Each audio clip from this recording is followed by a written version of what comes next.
মরলে আবার এখানে জন্ম নিতে হবে। দ্বিতীয় শ্লোকে বলছে মৃত্যুর পরে আমার ধামে গেলে আর জন্ম নিতে হবে না। তাহলে কি দুই রকম হচ্ছে? হ্যাঁ, আসলে আমরা অল্প কিছু সময়ের ভিতরে একটা আলোচনা করি। প্রথম যে শ্লোকটা বললাম, এই শ্লোকটা যদি আপনি মনে করেন, যদি আমরা বিচার করি, যেমন আমাদের শাস্ত্রে বলা হচ্ছে জলজা নবলক্ষণী স্থাবর লক্ষ্য বিংশতি। জলজা জলজ প্রাণী 9 লক্ষ 12 জলজ প্রাণী। জলজা নবলক্ষণী স্থাবর লক্ষ্য বিংশতি। স্থাবর কারা? এই যে গাছপালা। স্থাবর লক্ষ্য বিংশতি। রুদ্রয়া কৃময়া রুদ্র সংখ্যক। কৃমি কীট রুদ্র মানে 11 লক্ষ বার। পক্ষী নাম 10 লক্ষ বার। পক্ষী নাম 10 লক্ষ নাম মানে 10 লক্ষ বার পাখি। কি জানলাম?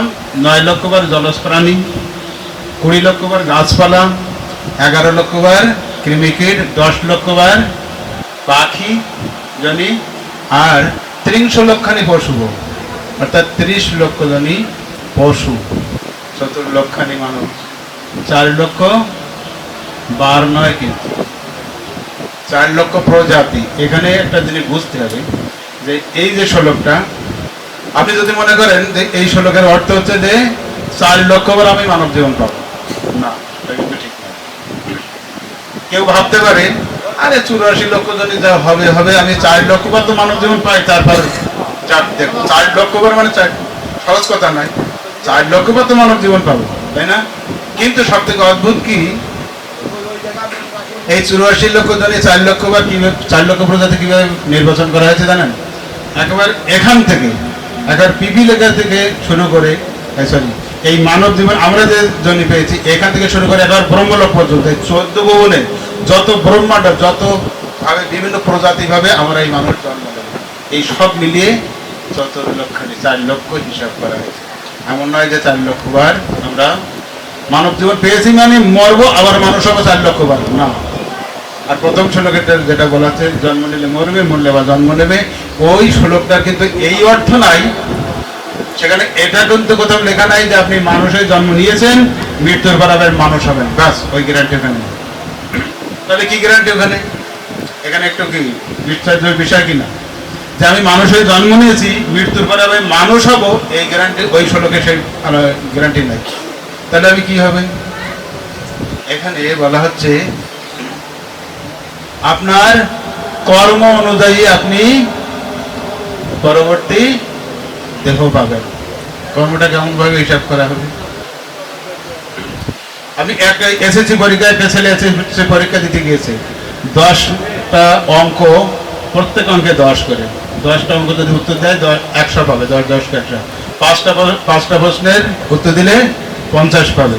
ওখানে আপনি যদি লিখে দেন যে আমি চেয়ারম্যানের ছেলে, কালকে আমি অসুস্থ ছিলাম, আমি পরীক্ষাটা ভালো দিতে পারি না, স্যার আমাকে পাস করে দিবেন, আজ হবে? হ্যাঁ, কখনো হয়েছে এরকম? ঠিক তদ্রূপ আপনি মৃত্যুর পরে যদি আপনি বলেন আমি বাংলাদেশের প্রধানমন্ত্রী ছিলাম, আমি অমুক মিনিস্টার ছিলাম, আমি আপনার দেখার সুযোগ পাই না, কাজ হবে? ঠিক পরীক্ষার খাতায় লিখলে যেমন কাজ হবে না, এখানেও আপনার কাজ হবে না, এখানেও আপনার কাজ হবে না। আরেকটা জিনিস যে আমরা সময় তো দিল কম, বলি মৃত্যুর পরে 5টা জিনিস সঙ্গে যায়, 5টা জিনিস নিয়ে আলোচনা করার সময় হবে না। আপনারা বিশ্বাস করেন এটা? না, আমাদের সনাতনের বহু লোক বিশ্বাস করবে না। অনেকে বলে দেখবেন মরে গেল না বেঁচে গেল, তাই না? বলে কি না, যাক মরে গেছে না বেঁচে গেছে, না, মরে গেল না বেঁচে যায় না। সে কোন জিনিস 5টা জিনিস মৃত্যুর পরেও সঙ্গে যায়, শুনেছেন কখনো? মৃত্যুর পরে নাকি সঙ্গে যায়। কিভাবে যায়? আর একটা উদাহরণ দিই কিভাবে যায়। যেমন এই গ্রামের একটা ব্যক্তি, উনি, ওনার একটা ছেলে, উনি কি হচ্ছে সুন্দর ব্রেন, দারুণ টপ রেজাল্ট করছে বাংলাদেশে, সে আমেরিকায় স্কলারশিপ পেয়েছে, মানে ওখানে পড়াশোনা করার সুযোগটা পেয়ে গেছে।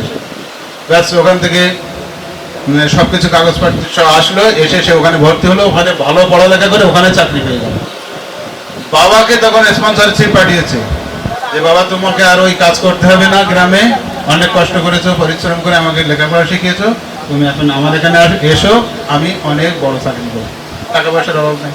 বাবা চিন্তা করছে যে বাহ, আমার ছেলে যখন এরকম একটা চাকরি পেয়েছে, আর এই 10,000 টাকার স্যামসাং মোবাইল আমি কতদিন ব্যবহার করবো, আমি কি করব, ছেলের কাছে যাই আইফোন নাও, কমপক্ষে একটা OnePlus মোবাইল নেব।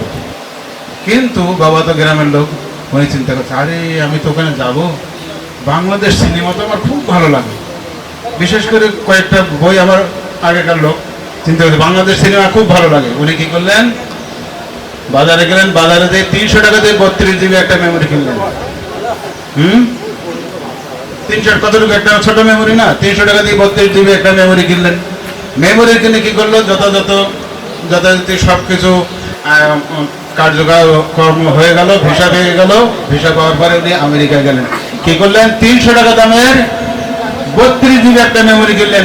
মেমোরি করে ওখানে যেয়ে আমেরিকায় যে ছেলেকে বলছে, বাবা আমি তো সারাদিন একটা এই 10,000 টাকার স্যামসাং মোবাইল ব্যবহার করেছি, তুমি একটা ভালো মোবাইল কিনে দাও।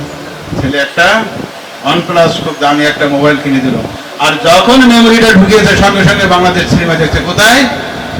আরে এখন কয়টা, এখান থেকে 7 ঘন্টা আপনি পিছিয়ে যান আমেরিকা টাইম, ঠিক না? 7 ঘন্টা পিছিয়ে যান।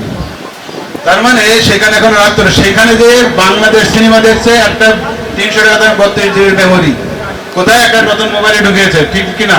ঠিক আমরা যখন এখান থেকে চলে যাব, আমার এই স্যামসাং মোবাইলটা এখানে থাকবে কিনা? এই বডিটাকের পরে থাকবে না? এটাকে মনে করেন স্যামসাং মোবাইল, এই নতুন এই পুরান মোবাইলটা এখানে থাকবে, পড়ে থাকলে কি হবে? ভগবান গীতায় বললেন, নৈনং ছিন্দন্তি শস্ত্রাণি নৈনং দহতি পাবক।